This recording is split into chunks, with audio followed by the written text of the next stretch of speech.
요한복음 1장 29절로 34절 말씀입니다. 이튿날 요한이 예수께서 자기에게 나아오심을 보고 이르되 보라 세상 죄를 지고 가는 하나님의 어린 양이로다. 내가 전에 말하기를 내 뒤에 오는 사람이 있는데 나보다 앞선 것은 그가 나보다 먼저 계심이라 한 것이 이 사람을 가리킴이라. 나도 그를 알지 못하였으나 내가 와서 물로 세례를 베푸는 것은 그를 이스라엘에 나타내려 함이라 하니라. 요한이 또 증언하여 이르되 내가 봄에 성령이 비둘기같이 하늘로부터 내려와서 그의 위에 머물렀더라. 나도 그를 알지 못하였으나 나를 보내어 물로 세례를 베풀라 하신 그이가 나에게 말씀하시되 성령이 내려서 누구의 위에든지 머무는 것을 보거든 그가 곧 성령으로 세례를 베푸는 이인 줄 알라 하셨기에 내가 보고 그가 하나님의 아들이심을 증언하였노라 하니라. 아멘. 공항에서 비행기를 탈 때 큰 가방이나 캐리어를 화물칸에 실으려면 무게 제한을 통과해야 합니다. 아무리 가져가고 싶은 물건이 많아도 정해진 무게를 넘으면 그 짐은 비행기에 실을 수 없습니다. 결국 비행기에 오르려면 가방을 열고 무거운 것을 덜어내야 합니다. 여러분, 사람의 마음에도 이처럼 덜어내야 할 무거운 짐이 있습니다.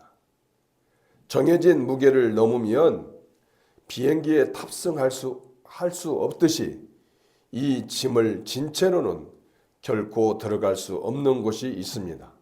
바로 거룩하신 하나님 앞입니다. 그 짐의 이름은 죄입니다.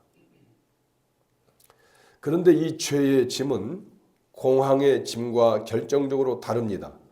공항에서는 내 손으로 가방을 열어 무거운 것을 덜어낼 수 있습니다. 그러나 죄의 짐은 그렇지 않습니다. 아무리 덜어내려 해도 내 손으로는 한 줌도 덜어지지 않습니다. 결국 이 짐은 누군가 나를 대신에 통째로 짊어지고 가두지 않으면 결코 벗을 수 없는 짐입니다. 그런데 오늘 본문에 그 무거운 죄짐을 대신 지겠다며 어깨를 내미신 한 분이 우리를 향해 걸어오십니다. 세례자 요한이 그분을 가리키며 큰 소리로 외칩니다. 보라! 세상 죄를 지고 가는 하나님의 어린 양이로다. 온 세상의 죄 짐을 홀로 짊어지신 한 분을 향한 외침입니다. 그 무거운 죄짐을 진 사람들이 모여든 곳이 바로 요단강입니다. 세례자 요한이 사람들에게 세례를 베풀던 그곳에 사람들은 저마다 죄를 안고 나왔습니다. 그 세례는 단순히 물에 몸을 담그는 종교의식이 아니라 자기 죄를 자복하고 돌이키는 회개의 세례였습니다. 사람들이 예루살렘에서부터 거친 광야까지 때를 지어 몰려나와 죄를 자복하며 세례자 요한에게 나왔습니다. 어떤 사람들은 이 사람이 우리가 기다리던 그리스도가 아닐까 하고 기대하기도 했습니다. 그러나 세례자 요한은 단호하게 손사래를 치며 말했습니다. 나는 그리스도가 아니다. 자기에게 쏠린 모든 시선을 다른 한 분께 돌리려 한 것입니다.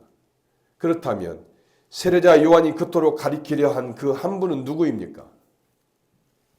세례자 요한이 나는 그리스도가 아니라고 밝힌 바로 그 다음 날 자기를 향해 걸어오시는 예수님을 보았습니다.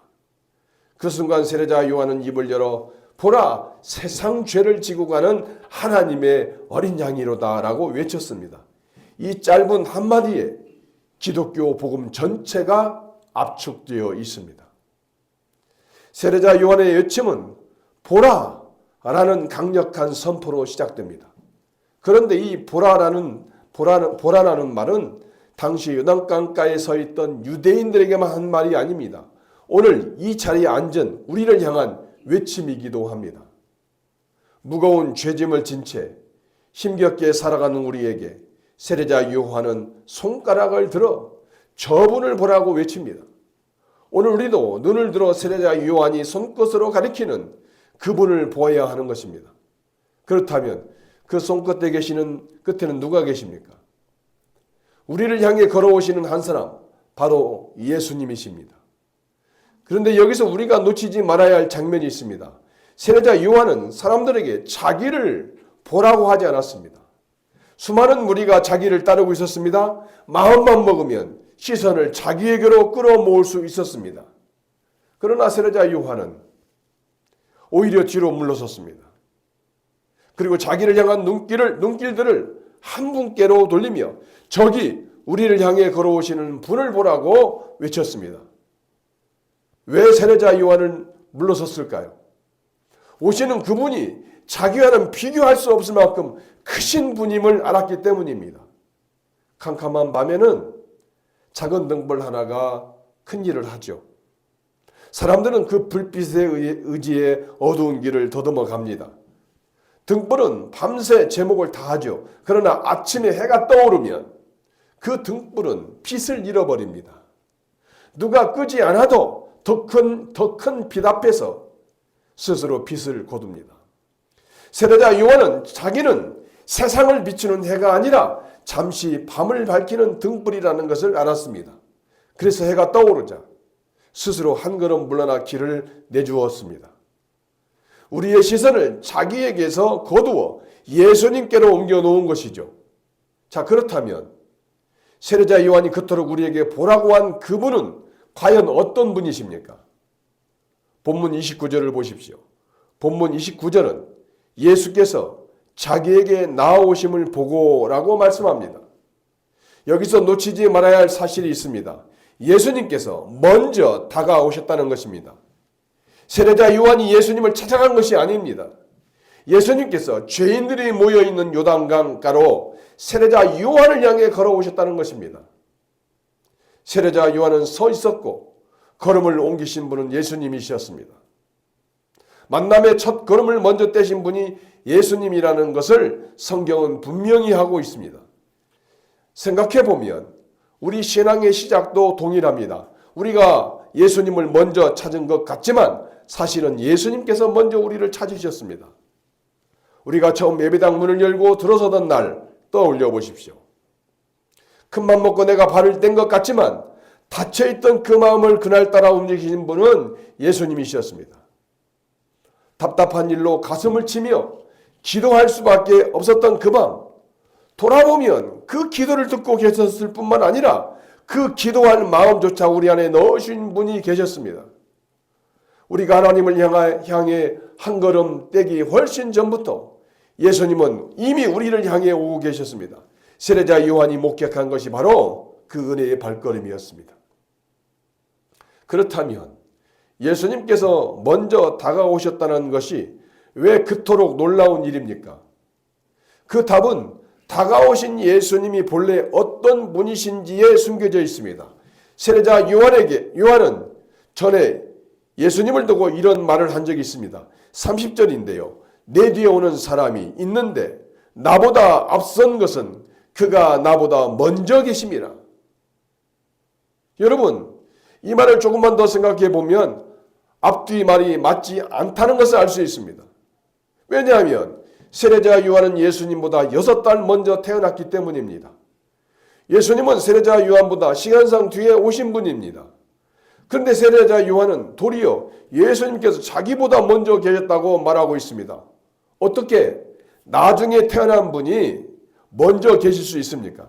상식적으로는 맞지 않는 말입니다. 그런데 이 모순을 풀 길은 단 하나뿐입니다. 지금 요단강가로 걸어오시는 저 예수님이 온 세상이 생기기도 전부터 계셨던 분이라면 이 말은 모순이 아니라 가장 참된 말이 됩니다. 요한복음 1장 1절에서 이미 선언했습니다. 영원 전부터 계셨던 분, 태초에 말씀이 계시니라는 그 말씀입니다. 그 영원하신 분이 우리가 사는 유한한 시간 속으로 걸어 들어오셨습니다. 여러분, 그날의 요단강을 강가를 한번 생각해 보십시오. 한 사람이 세례자 요한을 향해 걸어옵니다. 곁에서 보면 그저 평범한 젊은이입니다. 사람들은 그가 누구인지 알아보지 못합니다. 그런데 그 평범한 걸음의 진실은 이렇습니다. 지금 다가오시는 이분이 바로 이 세상을 친히 지으신 분입니다. 그 발이 딛고 선 땅도 흘러가는 저 요단강 물도 모두 이분의 말씀으로 생겨났습니다. 해와 달과 별이 있기도 전 시간이 시작되기도 전부터 계셨던 분입니다. 눈에 보이는 것은 한 사람의 발걸음입니다. 그러나 그 걸음 안에는 영혼이 담겨 있습니다. 세례자 요한이 보라고 외친 것이 바로 이것입니다. 그냥 한 사람이 다가오는 것이 아니라 세상이 있기도 전부터 계셨던 창조주께서 피조물인 우리를 향해 오고 계신다는 선언입니다. 여기서 우리 마음에 한 가지 질문이 생깁니다. 영원하신 그 예수님께서 무엇 때문에 사람의 몸을 입고 이 낮은 땅에 오셨을까요? 우주 만물을 지으신 분이 굳이 사람의 몸을 입고 죄인들이 죄를 자복하던 그 요단강까지 오신 까닭이 무엇입니까? 세례자 요한은 그 까닭을 단 한마디로 밝힙니다. 세상 죄를 지고 가는 하나님의 어린 양이다 라고 선언합니다. 그렇습니다. 세례자 요한은 예수님을 하나님의 어린 양이라 불렀습니다. 여러분, 이 말을 들은 그 시대 사람들의 마음에는 무슨 이미지, 무슨 그림이 떠올랐을까요?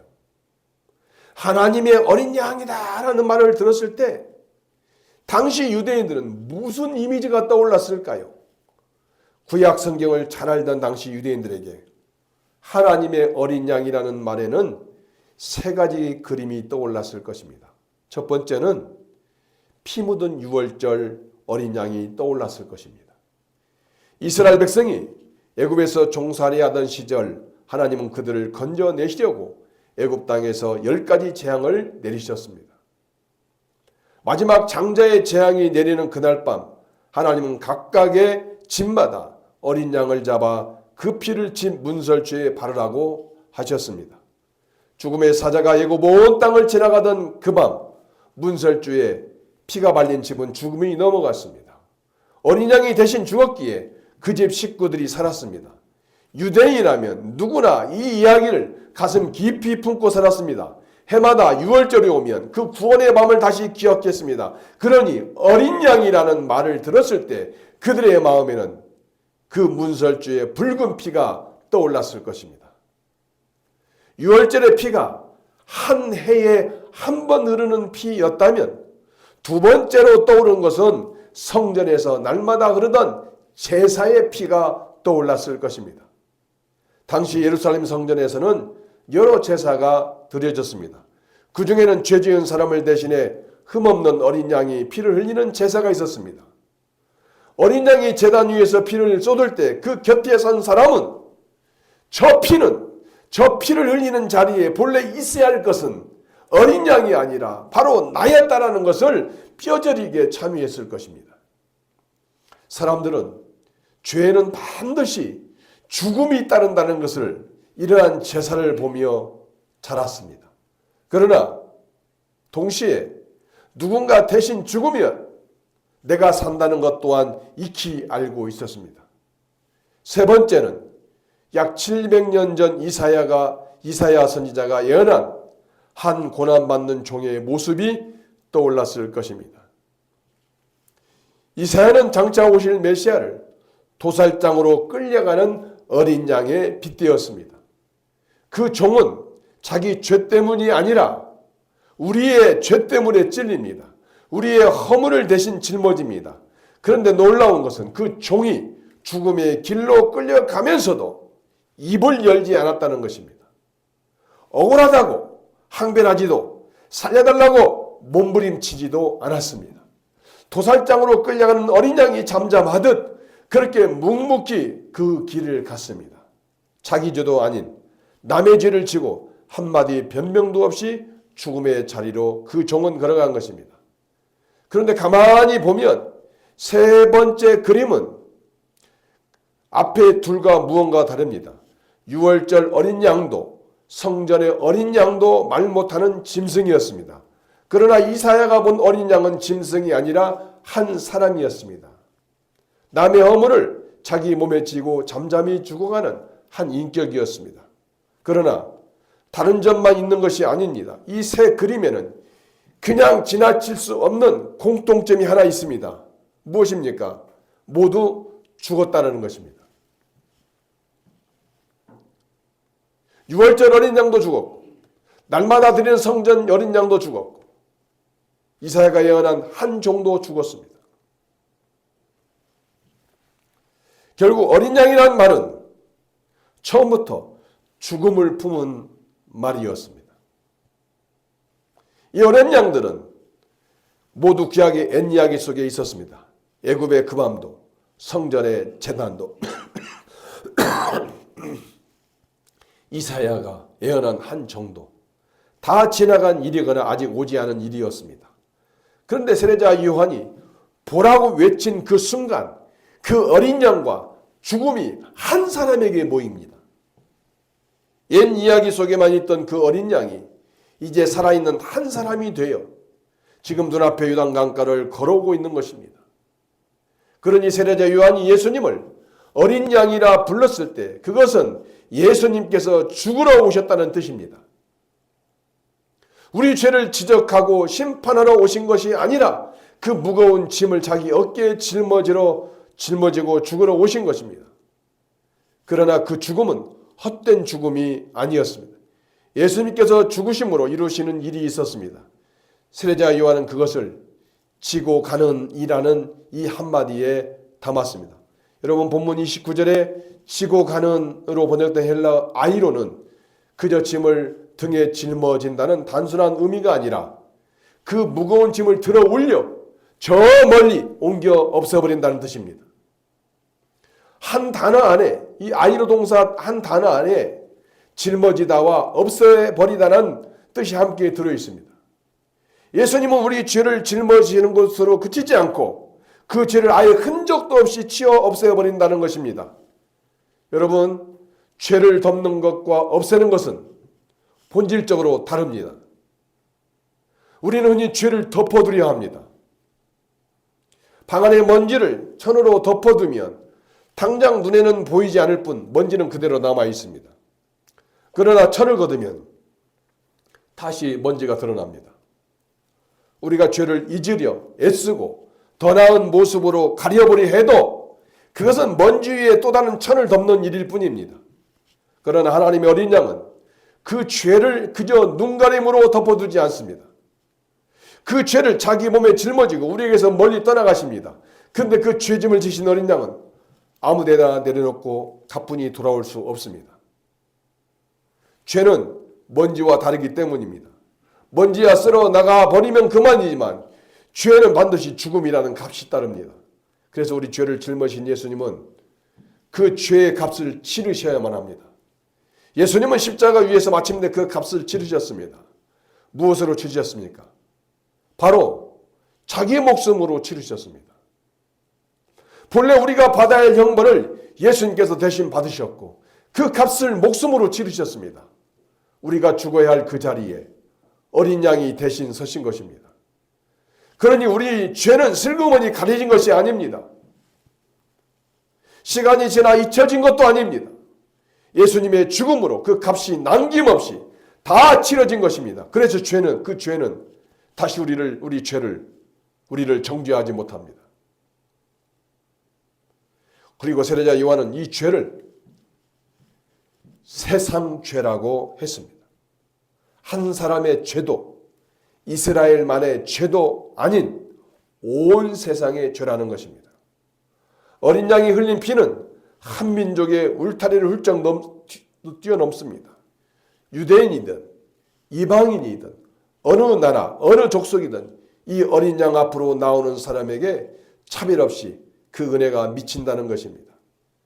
요한복음 3장 16절 하나님이 세상을 이처럼 사랑하사 독생자를 주셨으니라는 말씀처럼 그 하나님의 사랑이 향한 곳은 바로 이 세상 모든 죄인입니다. 그런데 여기서 놓치지 말아야 할 한마디가 더 있습니다. 세례자 요한은 그냥 어린 양이라 하지 않았습니다. 바로 하나님의 어린 양이라고 했습니다. 구약의 어린 양은 사람이 하나님께 바치는 제물입니다. 사람이 자기 죄를 씻으려고 흠없는 어린 양을 골라 끌고 와 성전에 드렸습니다. 그런데 이 어린 양은 완전히 반대입니다. 하나님께서 친히 예비하여 우리에게 내어주신 하나님의 어린 양입니다. 일찍이 아브라함이 이삭을 제물로 바치러 모리아산으로 갔을 때 이삭이 물었습니다.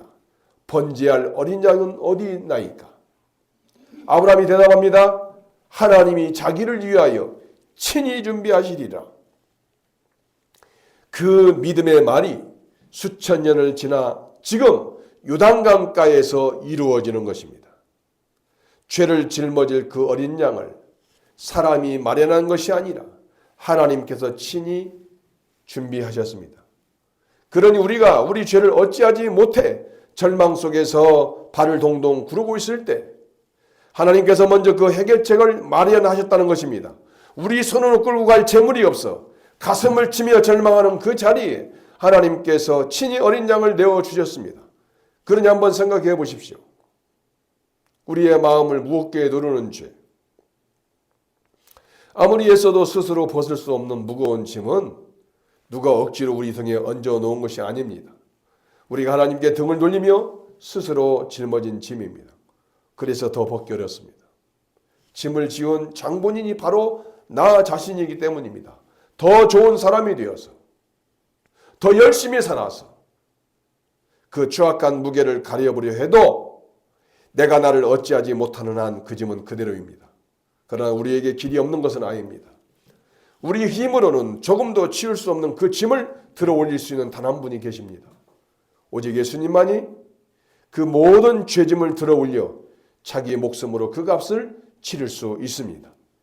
예수님이 바로 세상 죄를 지고 가는 하나님의 어린 양이시기 때문입니다.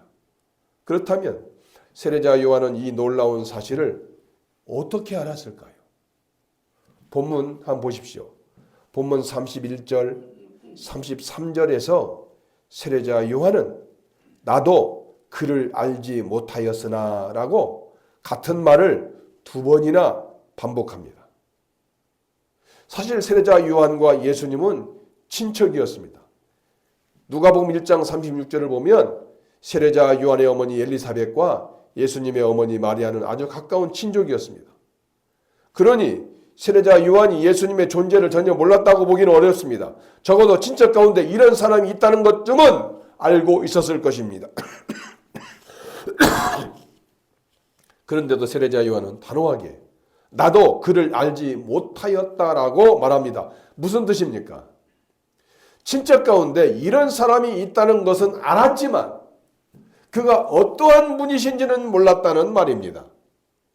눈앞에 이 평범해 보이는 젊은이가 바로 세상죄를 지고 갈 하나님의 어린 양이라는 사실을 몰랐다는 것입니다. 그것은 사람의 눈으로, 사람의 생각으로 도저히 알아볼 수 없는 문제입니다. 그런 세례자 요한이 어떻게 확신하게 되었을까요?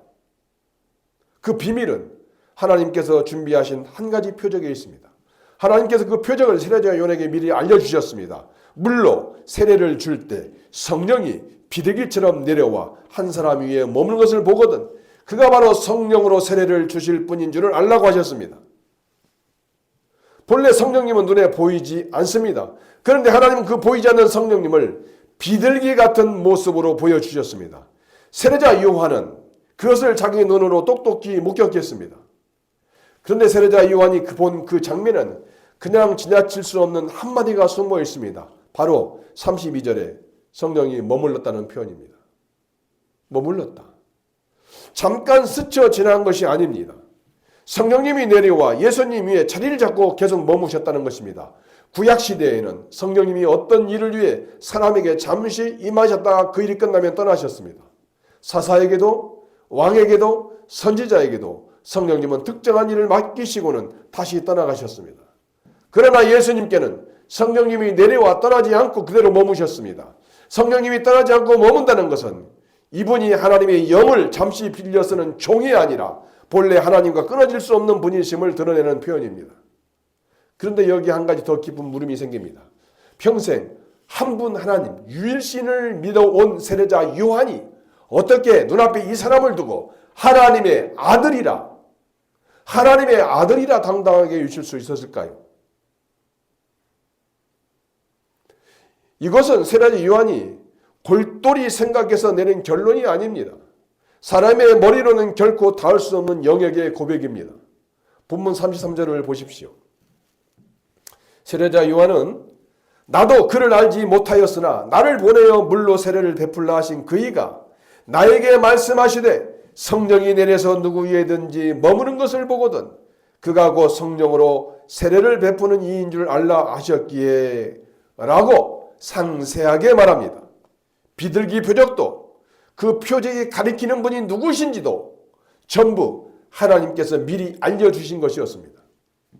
세례자 요한은 자기 생각을 말한 것이 아니라 하나님께서 보여주신 것을 보고 하나님께서 알려주신 대로 외친 것입니다. 그래서 세례자 요한은 이렇게 오늘 본문 34절에서 이렇게 말을 끝냅니다. 내가 보고 그가 하나님의 아들이심을 증언하였노라. 보았다. 그리고 증언했다. 이 두 마디가 나란히 놓여 있습니다. 그가 눈으로 본 것은 성령이 비둘기같이 내려와 머무는 그 경이로운 장면이었습니다. 그러나 그 장면을 보는 순간 하나님께서 그의 눈을 열어 그 현상 이면에 숨겨진 보이지 않는 진리를 알게 하셨습니다. 눈앞에 이 사람이 바로 하나님의 아들이라는 사실입니다. 세례자 요한의 증언은 추측이 아니었습니다. 어디서 전해 들은 소문도 아니었습니다. 자기 눈으로 직접 본 것을 말한 것입니다. 본 사람만이 참되게 증언할 수 있습니다.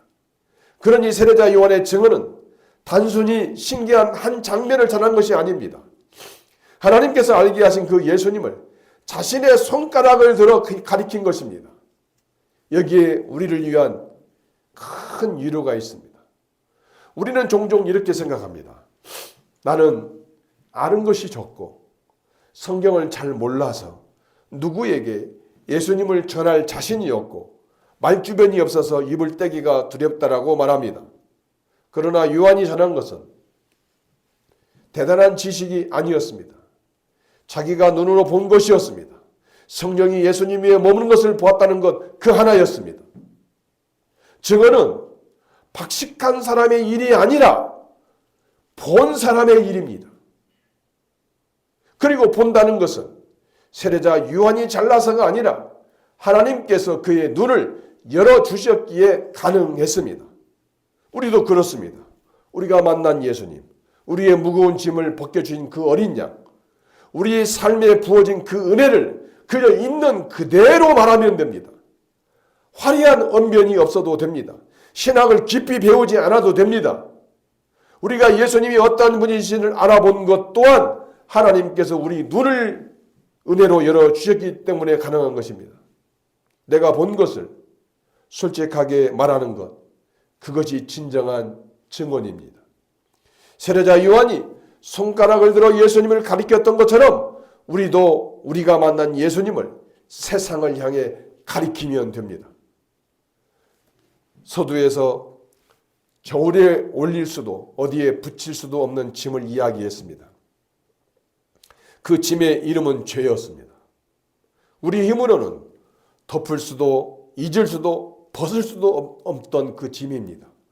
그런데 오늘 그 짐의 이야기가 끝났습니다. 우리가 도저히 질 수 없던 그 모든 죄 짐을 하나님의 어린 양이 친히 어깨에 지시고 십자가의 죽음의 자리까지 묵묵히 지고 올라가셨기 때문입니다.